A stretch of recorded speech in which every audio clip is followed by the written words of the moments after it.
We are looking at how to pronounce these names as well as how to say more interesting but often confusing names from cricket that many get wrong, so make sure to stay tuned to the channel to learn more.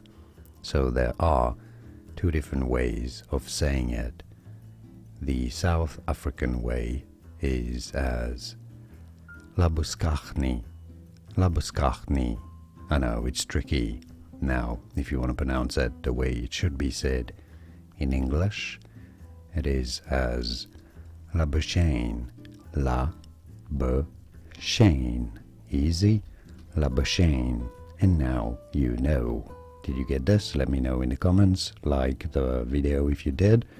More videos here on how to pronounce more interesting names that many get wrong. You won't anymore after watching those. I'll see you there to learn more. Thanks for watching.